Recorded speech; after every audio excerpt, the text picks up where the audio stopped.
નમસ્કાર મિત્રો, સ્વાગત છે તમારું મારી ચેનલ હેલ્થ કુબેરમાં। આજે આપણે આ વિડીયોમાં ડાયાબિટીસ વિશે વિગતે ચર્ચા કરીશું। ડાયાબિટીસમાં કોઈપણ વ્યક્તિના શરીરમાં સુગરનું પ્રમાણ બહુ જ વધી જતું હોય છે। ડાયાબિટીસ બે પ્રકારના હોય છે, ટાઈપ 1 અને ટાઈપ 2। શરીરમાંના ઇન્સ્યુલિન નામના એક હોર્મોન સાથે બંને પ્રકારના ડાયાબિટીસને સંબંધ છે। ઇન્સ્યુલિનનું ઉત્પાદન પેનક્રિયાસ એટલે કે સ્વાદુપિંડમાં થાય છે। સ્વાદુપિંડ પેટની પાછળના ભાગમાં હોય છે। શરીરમાં શુગરની માત્રાનું નિયંત્રણ ઇન્સ્યુલિન કરતું હોય છે। ટાઈપ 1 ડાયાબિટીસમાં શરીરમાં ઇન્સ્યુલિનનું ઉત્પાદન કરતા કોષોનો નાશ થાય છે, જ્યારે ટાઈપ 2 ડાયાબિટીસમાં શરીર પૂરતા પ્રમાણમાં ઇન્સ્યુલિનનું ઉત્પાદન કરવાનું બંધ કરી દે છે અથવા કોષો ઇન્સ્યુલિન સંબંધે પ્રતિભાવ આપતા નથી। મિત્રો, બંને પ્રકારના ડાયાબિટીસનો પ્રભાવ શરીરમાં સુગરના સ્તર પર પડે છે, જોકે બંનેમાં એ અસર અલગ અલગ રીતે થતી હોય છે। ડાયાબિટીસ 1 બાળકોમાં મોટા પ્રમાણમાં જોવા મળે છે, પણ હવે બાળકોમાં ટાઈપ 2 ડાયાબિટીસના કેસ પણ બહાર આવી રહ્યા છે। ટાઈપ 2 ડાયાબિટીસ સામાન્ય રીતે વયસ્ક લોકોમાં વધારે જોવા મળે છે। ટાઈપ 2 ડાયાબિટીસના કેસીસ વધવાનું કારણ વધુ વજન ધરાવતા લોકોની સંખ્યામાં થયેલો વધારો પણ છે। સ્થૂળતા અને બીમારીઓનું કારણ પણ ડાયાબિટીસ જ છે। ટાઈપ 1 ડાયાબિટીસ વિશે આપણે ચર્ચા કરીએ। આ પ્રકારનો ડાયાબિટીસ વ્યક્તિને આજીવન વળગેલો રહે છે। આ પ્રકારનો ડાયાબિટીસ ખાવાની આદતો કે ડાયટને કારણે થતો નથી। તેનો સંપૂર્ણ ઈલાજ શક્ય નથી અને તેને કારણે આરોગ્ય સંબંધી ગંભીર તકલીફો સર્જાઈ શકે છે। ટાઈપ 1 ડાયાબિટીસમાં શું થાય છે તે જોઈએ। મિત્રો, ઇન્સ્યુલિન બનાવતા કોષોનો નાશ થાય ત્યારે ટાઈપ 1 ડાયાબિટીસ થાય છે। તેને કારણે શરીર ગ્લુકોઝનો ઉપયોગ કરી શકતું નથી। ગ્લુકોઝ એક પ્રકારની સુગર છે। ગ્લુકોઝને કારણે શરીરને ઉર્જા મળતી હોય છે। જોકે ઉપરોક્ત કારણોસર ગ્લુકોઝનો વપરાશ ન કરી શકવાને લીધે શરીર બીજા કોઈ સ્ત્રોતમાંથી ઉર્જા મેળવે છે। એ ઉર્જા મેળવવા માટે શરીર ફેટ અને પ્રોટીનનો ઉપયોગ કરે છે। ફેટ અને પ્રોટીન શરીરના અન્ય હિસ્સાઓમાં હોય છે। કોઈને ડાયાબિટીસ થાય ત્યારે તેનું વજન ઘટવાનું અને શારીરિક અસ્વસ્થતાનું કારણ એ હોય છે। ટાઈપ 1 ડાયાબિટીસનો ભોગ બનેલા લોકોને વારંવાર ટોયલેટ જવું પડતું હોવાની, થાક લાગવાની અને તરસ લાગવાની ફરિયાદો થતી હોય છે। હવે જોઈએ તેની સારવાર કઈ રીતે કરવામાં આવે છે। ઇન્સ્યુલિનનું ઉત્પાદન કરતા કોષો કામ કરવાનું બંધ શા માટે કરી દે એ સ્પષ્ટ રીતે જણાવી શકાતું નથી। નિશ્ચિત સમયાંતરે ઇન્સ્યુલિનના ઇન્જેક્શન લઈ તેનો ઈલાજ કરી શકાય છે। ઇન્સ્યુલિનના ઇન્જેક્શનને લીધે શરીર ઉર્જા માટે ગ્લુકોઝનો ઉપયોગ કરવાનું ચાલુ રાખે છે। હવે જોઈએ ટાઈપ 2 ડાયાબિટીસ। આ પ્રકારનો ડાયાબિટીસ મોટાભાગે વધુ સુગર અને ફેટવાળી ચીજો મોટા પ્રમાણમાં ખાવાથી તથા કસરત ન કરવાથી થતો હોય છે। કેટલાક કિસ્સાઓમાં તેના કારણો અલગ પણ હોય છે।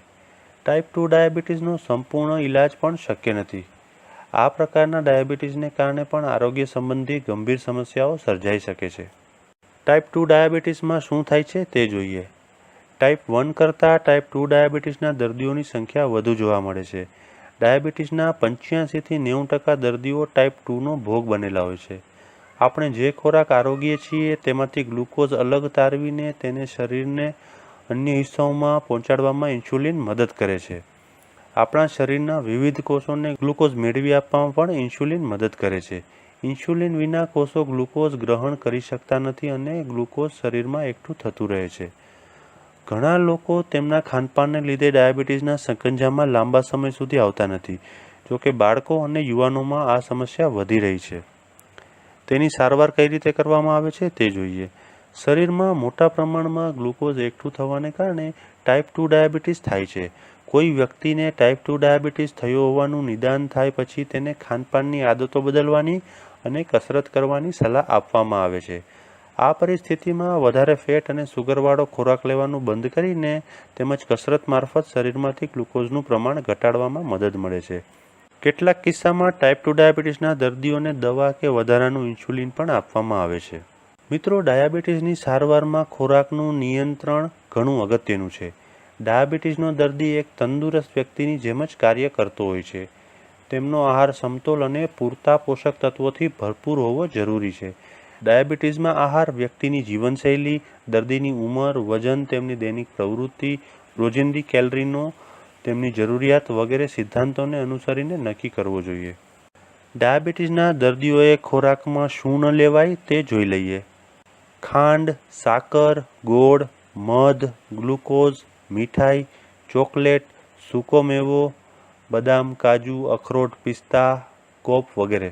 આ ઉપરાંત ચીઝ, ક્રીમ, ડેઝર્ટ્સ, મીઠા પીણા, કન્ડેન્સ્ડ મિલ્ક, ફરસાણ એટલે કે તેલમાં તળેલી વસ્તુઓ, અથાણા, સોસ, સૂપ, મેંદો, custard, pastry cake, jam, jelly, ગળિયા બિસ્કિટ, આઈસ્ક્રીમ, ઘી, માખણ, વનસ્પતિ ઘી, પામ ઓઇલ, કોપરેલ, બેકરીની વસ્તુઓ, આલ્કોહોલ, તેલવાળા અથાણા આ બધી વસ્તુઓ ન લેવી જોઈએ. હવે જોઈએ ડાયાબિટીસના દર્દીઓએ કઈ કઈ વસ્તુઓ મર્યાદિત પ્રમાણમાં ખાવી જોઈએ. ઘઉં, મકાઈ, બાજરી, ચોખા, ભાત, કઠોળ જેવા કે મગ, મઠ, તુવેર, વાલ, અડદ, મગફળી, દૂધ, દહીં, જાડી છાશ, મોડી બ્રેડ, મોડા બિસ્કિટ, ચરબી વગરનું મટન, માછલી, ઈંડા, બટેટા, શક્કરિયા જેવા કંદમૂળ, કેળા, કેરી, ચીકુ, દ્રાક્ષ જેવા મીઠા ફળ, તેલ તથા ચરબીવાળા ખોરાક આ બધું મર્યાદિત પ્રમાણમાં લેવું જોઈએ. હવે જોઈએ ડાયાબિટીસના દર્દીઓને શું છૂટથી લઈ શકાય છે. મિત્રો, ડાયાબિટીસના દર્દીઓ આ ખોરાક છૂટથી લઈ શકે છે. તેમાં લીલા પાંદડાવાળા શાકભાજી, આમળા, હળદર, કાંદા, લસણ, લીંબુ, મરચાં, મોડી પાતળી છાશ, ઉગાવેલા કઠોળ, સફરજન, દાડમ, સંતરા, મોસંબી, ટેટી જેવા ફળો, કાચા ટમેટાં, કાકડી, મૂળા, મોગરી, ગાજર, કોબીજ, ક્રીમ વગરનો વેજીટેબલ સૂપ, ટમેટાનો રસ, સોડા, લીલા નારિયેળનું પાણી, ખાંડ વગરના પીણા, મલાઈ વગરનું દૂધ આ બધું છૂટથી લઈ શકાય. ડાયાબિટીસના દર્દી માટે કસરત બહુ અગત્યતા ધરાવે છે. દર્દીએ શારીરિક શ્રમ અને નિયમિત કસરતને દિનચર્યાના ભાગ તરીકે અપનાવવી જોઈએ. કસરતના ફાયદા: લોહીમાં ગ્લુકોઝ અને ચરબીનું પ્રમાણ જળવાય છે. દવા અને ઇન્સ્યુલિનની માત્રા ઘટાડી શકાય છે. હૃદયની તથા ફેફસાની ક્ષમતા વધે છે. વજન ઘટવાથી રોગોમાં ફાયદો થાય છે. માનસિક શાંતિ મળે છે. મન પ્રફુલ્લિત રહે છે. ઊંઘ સારી આવે છે. લોહીમાં કોલેસ્ટેરોલની માત્રા ઘટે છે. મિત્રો, ડાયાબિટીસના દર્દીઓએ કસરતમાં કઈ કઈ સાવચેતી રાખવી જોઈએ તે પણ જોઈ લઈએ. નંબર 1, કોઈપણ કસરત કરતા પહેલાં તમારા ડૉક્ટરની સલાહ અવશ્ય લો. નંબર 2, કસરત કરવાનો સમય નક્કી રાખો. નંબર 3, ચાલવું એ સૌથી શ્રેષ્ઠ કસરત છે. નંબર 4, ચાલવા જતી વખતે પીપરમેન્ટ કે બિસ્કિટ પેકેટ સાથે રાખવું જેથી ખાંડ ઘટે તો તરત જ લઈ શકાય. નંબર 5, જમ્યા બાદ તરત કે સાવ ખાલી પેટે અથવા તો દવા ઇન્સ્યુલિન લીધા પછી તરત જ કસરત કરવી યોગ્ય નથી. નંબર 6, પગની તકલીફ હોય તેવા સંજોગોમાં હાથની કસરત કરી શકાય અથવા યોગ્ય પ્રાણાયામ અથવા ઘરમાં સાયકલ પણ ચલાવી શકાય. મિત્રો, હવે જોઈએ ડાયાબિટીસથી સ્વાસ્થ્યને થતું નુકસાન. ડાયાબિટીસની નકારાત્મક અસરો શરીરના વિભિન્ન અંગો પર જોવા મળે છે, જેવા કે આંખ, કિડની, હૃદય, પગ, દાંત અને ત્વચા જે લાંબા ગાળાની તકલીફો છે. તાત્કાલિક થતી તકલીફમાં હાઇપોગ્લાયસીમિયા અને ડાયાબિટીક એસિડોસિસ અને કોમા છે. હાઇપોગ્લાયસીમિયા. મિત્રો, હાઇપોગ્લાયસીમિયા એટલે લોહીમાં ખાંડ ઘટી જવી એટલે કે ગ્લુકોઝનું પ્રમાણ ઘટી જવું જે નીચેના કારણોસર થઈ શકે છે. જરૂર કરતાં વધુ ઇન્સ્યુલિન આપવાથી રક્તમાં ગ્લુકોઝ ખૂબ ઘટી જાય છે. દરરોજ ખાતા હોય તેથી ઓછું ખાવાથી કે ખોરાક લેવામાં વિલંબ થવાથી. આપની આવશ્યકતાઓ સાથે મેળ ન ખાતી હોય તેવી ડાયાબિટીસની દવાઓ લેવાથી, ઝાડા કે ઉલટીને કારણે ખોરાક નીકળી જાય ત્યારે અને ક્યારેક વધુ પડતું કસરત કરવાથી પણ હાઇપોગ્લાયસીમિયા થઈ શકે છે. સામાન્ય રીતે હાઇપોગ્લાયસીમિયા થાય ત્યારે ભૂખ લાગે, દર્દી ફિક્કો પડે, નબળાઈ લાગે, બેચેની જણાય, ખૂબ પરસેવો વળે, ચક્કર આવે, માથાનો દુખાવો થાય, થાક લાગે, ઉલટી, ઉબકા, ધૂંધળી દ્રષ્ટિ, આંચકી જેવા લક્ષણો જોવા મળે છે. મિત્રો, હાઇપોગ્લાયસીમિયામાં જો તાત્કાલિક ખાંડ કે ફળના રસ આપી સારવાર કરવામાં ન આવે તો દર્દી બેભાન થઈ જાય છે અને ક્યારેક મૃત્યુ પણ પામે છે. તેથી આવા સંજોગોમાં દર્દીને તાત્કાલિક ગળી ચીજ એટલે કે ખાંડ, ગ્લુકોઝ, ફળના રસ કે ચમચી મધ આપવું. દર્દી જો બેભાન થાય તો ડૉક્ટરની દેખરેખ નીચે નસ દ્વારા ગ્લુકોઝ આપવું જોઈએ. ડાયાબિટીસને કારણે વધતા આરોગ્ય સંબંધી જોખમ પરત્વે લોકોનું ધ્યાન આકર્ષવા માટે 1991માં વર્લ્ડ ડાયાબિટીસ ડેની ઉજવણીની શરૂઆત કરવામાં આવી હતી. મિત્રો, ભારતમાં ડાયાબિટીસ બહુ મોટી સમસ્યા બની ચૂક્યો છે. ઇન્ટરનેશનલ ડાયાબિટીસ ફેડરેશનના જણાવ્યા મુજબ 2015માં ભારતમાં ડાયાબિટીસના 6.91 કરોડ કેસ નોંધાયા હતા. તો મિત્રો, આશા રાખું છું કે આજનો આ વિડીયો જોયા પછી તમને ડાયાબિટીસ વિશે માહિતી મળી હશે. તો મિત્રો, આજનો આ વિડીયો તમને પસંદ આવ્યો હોય તો લાઈક કરો અને તમારા ફ્રેન્ડ્સ અને ફેમિલી સાથે શેર કરો.